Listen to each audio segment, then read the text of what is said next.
क्रांतीला महत्व आहे, कीर्तीला महत्व आहे. कोण किती दिवस जगला याला महत्व नाही, त्याने किती दिवसात काय केलंय, काय कीर्ती केली याला काय आहे, विशेष महत्व आहे.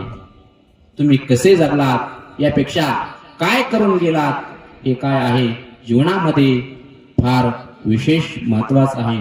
म्हणून भगवंताची भक्ती, भगवंताची नाम साधना ही मनुष्याच्या जीवनामध्ये काय आहे, महत्वाची आहे. जीवनामध्ये कधीही मोठं होऊन जगण्यापेक्षा लहान होऊन जगलेलं कधीही काय आहे, चांगलं आहे. ज्याप्रमाणे समुद्राने प्रश्न केला एका झिऱ्याला, झिरे भाऊ तू किती दिवस फक्त 2 फुटाच्या खोलीमध्ये राहतो.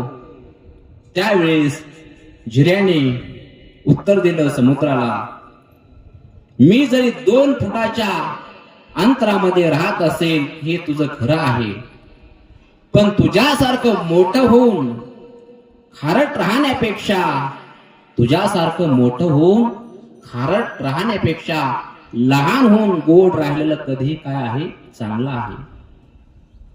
म्हणून तुमच्या गोडीला काय आहे, विशेष महत्व आहे. ज्ञानोबा सुंदर वर्णन करतात, नामामृत गोडी वैष्णवा लाधली, योगिया साधली जीवन कळा. म्हणून जीवन हे मनुष्याच्या जीवनामध्ये महत्वाचं आहे. तुका म्हणे एका मरणीची सरे, उत्तमची उरे कीर्ती मागे. आपण गेल्यानंतर आपल्या कीर्तीला पाहून समाज मागे रडला पाहिजे. ज्या वेळेस मनुष्य जन्माला येतो आणि आल्यानंतर स्वतः रडतो, बाकीचे हसत राहतात, पण गेल्यानंतर समाज रडला पाहिजे.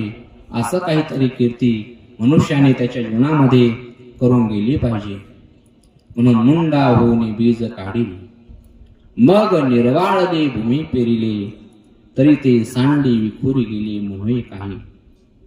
ज्याप्रमाणे विष्णू परमात्म्याने ध्यान श्रवण केलं, शंकर भगवान पार्वती मातेला राम नामाचा महिमा सांगत होते आणि सांगत असताना हे ज्ञान वाया जाऊ नये म्हणून विष्णू परमात्म्याने हे ज्ञान श्रवण केलं.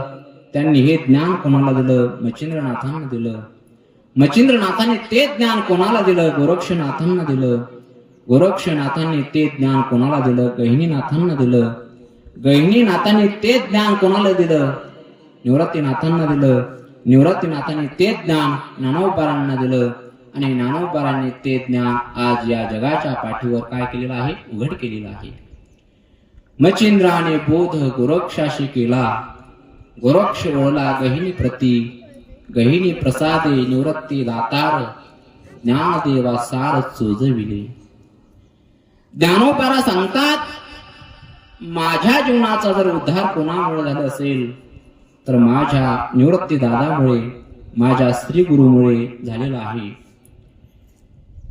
निवृत्ती दादा सुंदर वर्णन करतात. निवृत्ती दादा सांगतात की जे ज्ञान आहे मी ज्ञानोबारांना दिलं बघा, पण माझ्या ज्ञानोबारांसारखा मी शिष्य पाहिला नाही, माझ्या ज्ञानोबारांसारखा योगी पाहिला नाही आणि माझ्या ज्ञानोबारांसारखा ज्ञानी पाहिला नाही. हे कोणी वर्णन करावं, गुरुने वर्णन करावं, गुरुने शिष्याचं वर्णन करावं. म्हणून ज्ञानोबाला सांगतात, माझ्या जीवनाचा उद्धार माझ्या गुरुमुळे झाला. ज्ञानदेव म्हणे तरलो तरलो, आता उद्धरलो गुरु कृपे. श्री गुरु सारिखा असता पाठी राखा, इतरांचा लेखा कोण करी. जर गुरुचा आशीर्वाद जीवनामध्ये असेल तर त्याला कुणाकडेही जाण्याची गरज राहणार नाही. म्हणून गुरु ही त्या पात्रतेचे असावे लागतात. ज्याप्रमाणे 5 मजली इमारत आहे, 1 मजली इमारत असेल, 2 मजली असेल, 5 असेल किंवा 10 असेल, जी इमारत ज्या पायाच्या आधाराने उभा आहे, जी इमारत ज्या पायाच्या आधाराने उभा आहे ना, तो पाया कसा पाहिजे, भक्कम पाहिजे. आणि जर पायाच कच्चा जर असेल तर ते कितीही मजली इमारत असतील ना, तर त्याला पडायला वेळ लागणार नाही, त्याला तडा जायला वेळ लागणार नाही. म्हणून जीवनामध्ये पाया हा महत्वाचा आहे. ज्ञानदेव रचिला पाया, उभारिले देवालया. म्हणून ज्ञानोबाला पाया झाले आणि या पायाचे कळस कळस कोणी पूर्ण केला? जगद्गुरु तुकोबारांनी केला. तुका झालास कळस. भजन करा सावकाश. म्हणून गुरु ते ज्ञान, ज्ञान आत्मदर्शन, दर्शनी समाधान अति जैसे. म्हणून गुरुची सेवा आपल्या जीवनामध्ये महत्वाची आहे. गुरुची सेवा काय आहे? आपल्या जीवनामध्ये महत्वाची आहे. म्हणून जाणतेने गुरु भजीजे. ज्ञानोबाला सुंदर वर्णन करतात. तेने कृतकार्य होईजे, जैसी मूळ सिंचन सहजे, शाखा पल्लव संतोषती.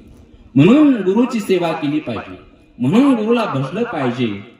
आणि जर गुरुची सेवा केली तर जीवन धन्य आणि कृतकार्य झाल्याशिवाय राहत नाही. कशामुळे?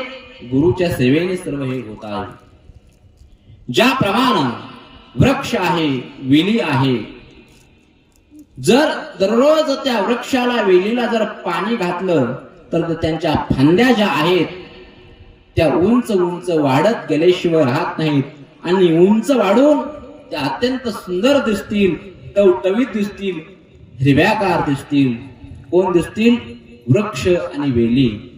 ज्या प्रकारे पाणी घातल्यानंतर अत्यंत हिरव्यागार दिसतील, त्याचप्रमाणे जीवनामध्ये जर गुरुची सेवा केली, गुरु जे आहेत प्रसन्न होऊन शिष्याला आशीर्वाद आणि त्याच्यावरती कृपा केल्याशिवाय राहत नाही. बघा,